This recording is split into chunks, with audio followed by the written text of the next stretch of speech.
We are Heather and Paul Christie. And for over 12 years, we've worked with executives and entrepreneurs to accelerate change in every aspect of their business. Because we are in the fastest paced business environment that anyone has ever seen before. So join us for the Evolve to Win show. Hi, and welcome to another Evolve to Win show with Heather and Paul. Hey, everybody. Heather. Paul. Why does employee training, why doesn't it work? Why employee training does not work most oftentimes is because there is no consistency in the follow-up and development of the employee. So I think in this conversation, it's really important to distinguish the difference between training and development. So this is a really huge distinction too. It really is. And I certainly did not ever think about this back when I was an employee back in the day. But how big this is, you're going to see this. If you've ever worked for a company that has come in and provided some sort of great training, and they're not consistent about this, the training itself is like, oh my God, this is awesome. Yeah. You know, my company's investing in us and they brought in this great trainer and it's awesome. But development, so let me distinguish these two first. Training is when you're typically being taught a new skill. Okay, so whether it's a technical skill, something that is really helping you to do your job operationally. Could be a soft skill. Could be a soft skill. Could be something to do with communications, leadership. Right. So there's so many different types of training out there. But I want you to think about this. Training is about acquiring new skills. Development, on the other hand, is about reinforcing and building upon the skills that have been learned. So the existing skills. It's building those existing skills. But here's the thing. If you do a training and you're teaching a new skill, the very first step in learning any new skill is confusion. I'm really good at that, confusion. So when you're learning something brand new. Which usually is followed by frustration and you're angry and upset and everything that goes along with confusion, because nobody really likes to be confused. Yeah. Think about how you are in the space of confusion. Well, hopefully if you've got a great trainer, when you're learning that new skill, you will go from a state of confusion, which is sort of like, I don't know what I don't know. And so therefore this is new and it's different and I'm not good at it yet. But if you have a good enough trainer, hopefully they can get you over that hump into the place where at least you've got some basis of knowledge on this new skill. Though a lot of times what companies do, this is where they fail. This is where it doesn't work. They invest all this money in an training event, right? Just one single event. And the event in and of itself is typically not enough to actually change behavior. And of course, the whole reason we do training ever is because we want to have new results. The only way to get new results is we've got to change thinking and we've got to change behavior. Well, if we just do this one massive dose fire hose of information, we know human beings can only take in so much. So especially if you try to do a full day training, you know, the longer you go, the less it actually takes hold, right? Right. Well, and not to mention that how long it stays with somebody. So the training may be a half day or a full day training with somebody on a team on technical skills or whatever it is. But if you don't follow up with the development, the consistent development, that information just gets lost in the ether, right? Yeah. Like it just somehow disappears from our brains. But here's what sucks about that is that the employee, the manager, the boss, the owner, they think that they already know this now. They say, okay, I've already done X training, so we already know this, but they're extremely frustrated because the results haven't changed, because the behaviors haven't changed. And if you've ever been in this situation before, I know I have. In fact, I'll tell my story. I have a story too. Okay, good. When I was a practicing lawyer, I was at the same firm for probably 7 years before my firm actually brought someone in to train us. And they trained us on DISC at the time. That was back in 2001. And I remember just loving that training. I ate it up. I was so excited to learn something outside of the day-to-day grind and just learn something that would build me and build my team overall and take our communications to the next level. I was so excited. And that I rode that high because I think we had a 2-hour training session. Uh-huh. And I rode that high all the way into the next day, possibly into the rest of that week. But once that training was over, it was like everybody's assessment went into a drawer somewhere. No one talked about it ever again. And everything that we gained, I think we not only lost, but I almost feel like we might have even taken a step further back because we had this unbelievable like connection in the moment, and then it was gone, right? So the training was really good and it was powerful and it was effective. But where we lost and where it didn't work is there was zero development after the fact. So we didn't get to develop these new skills we had just learned. And meanwhile, I thought I knew DISC from a 2-hour training. And then once we got into this business, we've been studying it for so many years now. I had no idea how much I didn't know. We never even scratched the surface. Right. So that was a huge fail on the part of my firm. I mean, kudos to them for investing in bringing a trainer in. But if you're bringing a trainer in, you're going to invest that kind of money, really be looking at what is the consistency in the plan for follow-up so that you can develop But also the skill. what, like, you need to know before you bring somebody in to do the training, like, what is the result that you want? So you know you're going to get if you want a result. So for example, you want better communication within your organization. So you say, well, I need to bring in a trainer to teach some skills, some communication skills that the team can use. Now, some people are going to ask the question, well, is that training or is that development? Because people already know how to communicate. And yet, do they really? Like, what have you actually been taught in terms of skills for communicating? Well, the fact that there's so many disgruntled employees in the workplace and so much conflict in the workplace as well, people taking things personally all the time. There's skills that can be learned how to create a better work environment. And so a lot of conflict, but even more avoidance of conflict. Yeah. And so somebody would say, a manager would say, well, I'm going to bring this trainer in to do the training, and you get this. So you bring in a great trainer and you get this awesome information, right? And then, but they may use it for the first day or two, but if you do not know what the results you're looking for, so it's always, what is the result that you want? How will you be able to measure whether or not the training worked and then the follow-up development continues to work? And is it through surveys? Is it through having conversations with your employees? Is it just by watching certain aspects of the business to see if they start getting better? So there's a lot of things that you can be watching, but I think one of the missteps that a lot of companies make is that they do not set out the result, what they're looking for, in a way to measure that result. That's right. So two pieces of that. But they're not specific enough on the result. First and foremost, what result? So another way to say it is, what behavior are you looking to change for what result, and how are we measuring it? And I think you're absolutely right that most people don't take it all the way that direction. A lot of times people call us in and they want some sort of training, and they will have already identified the type of training they want.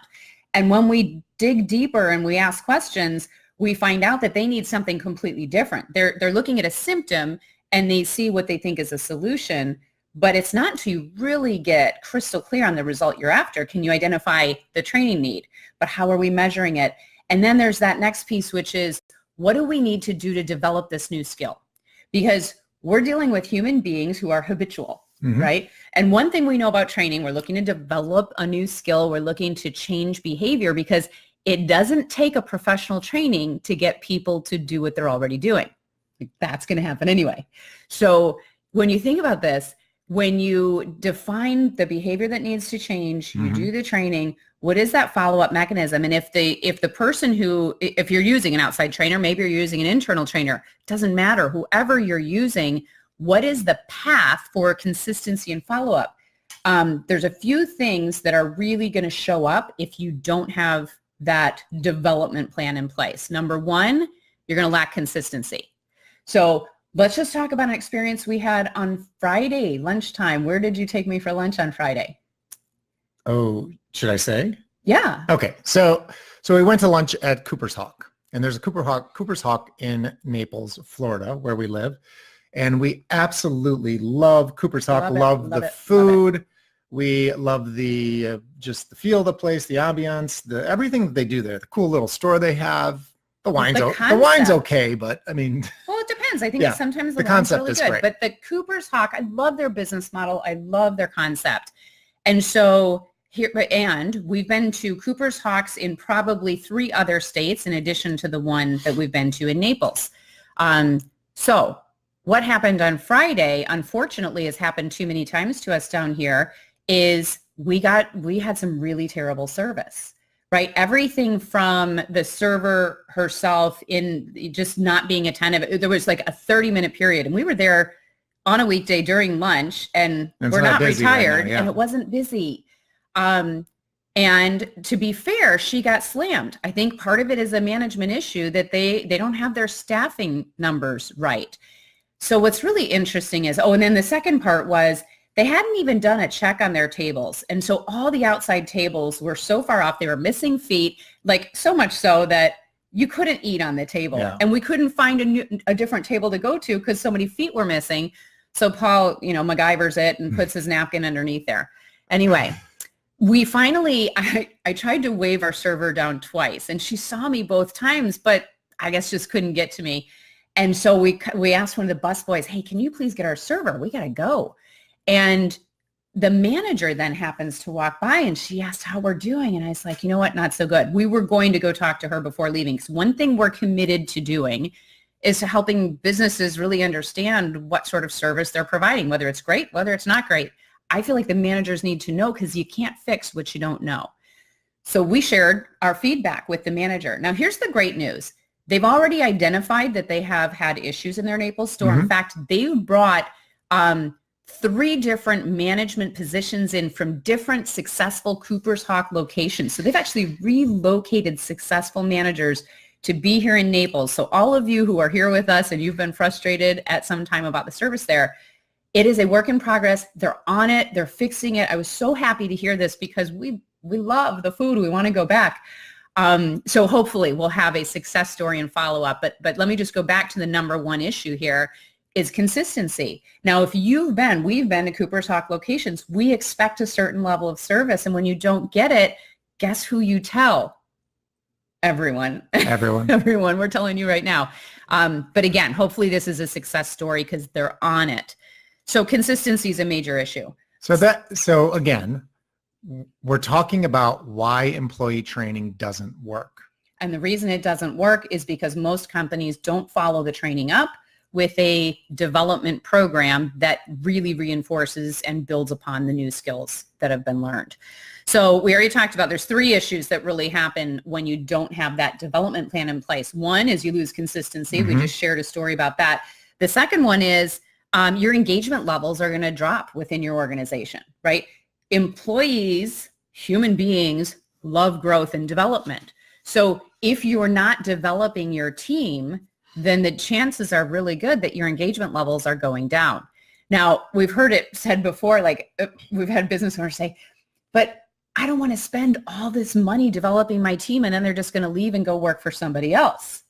And you know the old saying there, but yeah, what if you don't train them? What if you don't invest in them and you don't develop them and then they stay and they serve your customers?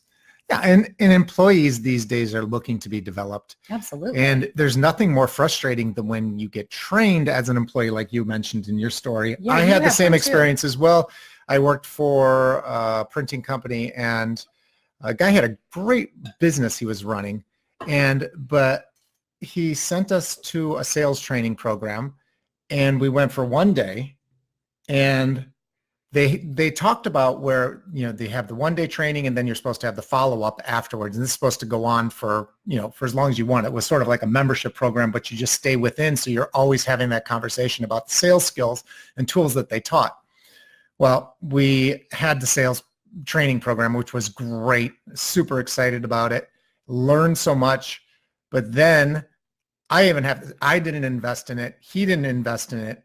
And just never developed, never continued to use those skills. I still use a couple here and there, but like the overall skill set was never learned because the development wasn't there. The training was, the kickoff session was the training, but not the development. So you lose your return on investment You there. do. You really lose your return. And so you made a good point. You had the opportunity probably to pay out of your own pocket Mhm. and continue. And, I really kind of believe if your employer is not going to pay for it, it's up to each of us to make our own investments.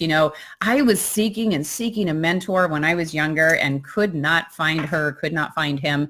And it was really lost on me back in those days that was my obligation and my responsibility and not someone else's. So I began to invest a lot in my own personal and professional development, and hopefully that's made a little bit of a difference for me. Okay, so the one other thing that I've said two things so far that lack of development will create: lack of consistency, right? Which is a challenge, because if you've got an inconsistency in your business, that your customers are not going to appreciate that. Engagement levels will drop, right? Because people love training. But then the third thing I think is a really, really important thing. If you're a business owner, you will appreciate this more than anything, is that you're going to lose your top performers if you're not really investing in their development, right? Because top performers by their nature want to learn and want to grow. And so if they're in a company, I've seen this happen all too often, they're in a company and the company is not investing in their growth and development, they go and find a company that will. So, we're talking about why training doesn't work, and maybe we could have said, here's how training can work, should work, where you can get a much, much better return, is just making sure that you have a development plan in place so that you can actually retrain, break those bad habits, build those new skills, expand on those new skills, and get them to be the norm, right? Get them to be habitual. It's kind of like the puppy training program. Yeah. Think about that. We took our dogs when they were babies to a training course, which of course, let's be very clear here, they're not really training the dog. They're training these two how to treat the dog, because the dog's actually really smart. And my dog actually won the prize for, what was it, best little student or something. Like she won a heel and a sit or something contest, which I was really excited about. However, the parents did not do an awesome job in the continued development of the Puggle. And so the Puggle was less than stellar at home. And we were wondering, like, what happened here? She was so good at the training program. What's going on? So we need to take a little bit of our own advice and make sure to continue that development. And on that note, thank you for joining us for another Evolve to Win show with Heather and Paul. Yeah, thanks for tuning in. If you haven't connected with us yet, please go to heatherchristie.com and sign up for our leadership list. Or you can always catch this too on YouTube. So if you haven't subscribed to our YouTube channel yet, we'd love it if you would subscribe. If there's somebody who so if, let's say that you're working at a company and maybe the training and or development has been inconsistent, and somebody you'd like to hear this message, please feel free to share this message with them. Have an awesome day.